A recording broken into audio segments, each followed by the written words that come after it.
আজকে আমরা বিধায়করা উত্তরবঙ্গ এবং দক্ষিণবঙ্গের বিধায়করা প্রত্যেকেই সিভিল এভিয়েশন মিনিস্ট্রিতে এসেছি এবং সেখানে মাননীয় মন্ত্রী মহোদয়ের সঙ্গে সাক্ষাৎ আমরা করলাম। মূলত যে বিষয়গুলোকে আমরা তুলে ধরেছি, প্রথম হচ্ছে কুচবিহার বিমানবন্দর থেকে যাত্রীর চাহিদা বেশি রয়েছে, ফলে সেখানে এই উড়ান স্কিমের যে ফ্লাইট চলে সেখানে কিভাবে যাত্রী সংখ্যা বাড়ানো যায় বা বড় বিমান দেওয়া যায় কিনা সেই ব্যাপারে অনুরোধ করেছি। মালদা এবং বালুরঘাট এই দুটো বিমানবন্দর নিয়ে মানুষের চাহিদা রয়েছে। দীর্ঘদিন ধরেই এয়ারপোর্ট অথরিটি এনারা রাজ্যের সরকারের কাছে এখানে বিমানবন্দরগুলো করবার জন্য হ্যান্ডওভার করেছে, কিন্তু এখন পর্যন্ত সেখানে কোনো ধরনের বিমান পরিবহনের ব্যবস্থা শুরু হয়নি। ফলে স্বাভাবিকভাবে সেই বিষয়টিকে আমরা ওনাদের নজরে এনেছি এবং অনুরোধ করেছি মাননীয় মন্ত্রী মহোদয়ের কাছে যে এই ব্যাপারে দ্রুত ব্যবস্থা নেওয়া এবং রাজ্য সরকারের সাথে কথা বলে তারা সেখানে বিমান চালাবেন কি চালাবেন না সেটাও আমরা ওনার কাছে অনুরোধ করেছি একবার রিভিউ করে দেখে নেওয়ার জন্য।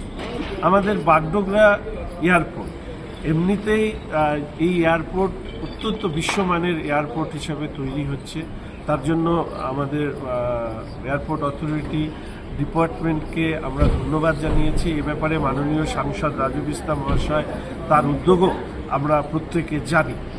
সেখানে একদিকে যেরকম বাংলাদেশ, নেপাল, ভুটান সহ সার্ক কান্ট্রি এবং আশপাশে যে সিঙ্গাপুর হোক, হংকং হোক, এই ধরনের ইন্টারন্যাশনাল ফ্লাইট চালানোর কথাও আমরা অনুরোধ করেছি। এর পাশাপাশি আমাদের দাবি হিসেবে রেখেছি সেটা হচ্ছে যে বাগডোগরা থেকে আরও বেশ কিছু ডাইরেক্ট ফ্লাইট, যেরকম জয়পুর, সুরাট এই ধরনের জায়গায় যাতে ডাইরেক্ট ফ্লাইট চালানোর ব্যবস্থা করা যায় তার অনুরোধ আমরা মাননীয় মন্ত্রী মহোদয়ের কাছে রেখেছি।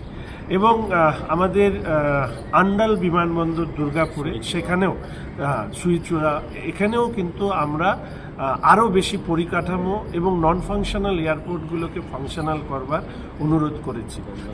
সর্বশেষে আমরা যেটা অনুরোধ করেছি যে মাননীয় মন্ত্রী পশ্চিমবঙ্গে আসবার পরে পুরো পশ্চিমবঙ্গের এয়ার কানেক্টিভিটি বাড়ানোর ক্ষেত্রে, বিমান পরিবহন বাড়ানোর ক্ষেত্রে কি করা যেতে পারে সেই ব্যাপারে একটা পর্যালোচনামূলক মিটিং সেখানকার অথরিটির অধিকর্তাদের সাথে সেটা তুলে ধরা হয়েছে। আমাদের অন্যতম প্রতিনিধি আনন্দময় বর্মন তিনি হেলিকপ্টার সার্ভিস এর কথা তিনি বলেছেন এবং সেগুলো ট্যুরিস্ট এরিয়াতে যাতে হেলিকপ্টার সার্ভিস বাগডোগরা এয়ারপোর্ট থেকে শুরু করা যায় তার আবেদনও আমরা রেখেছি। বাংলা খবর, আপনার রাজনীতি, আপনার আওয়াজ।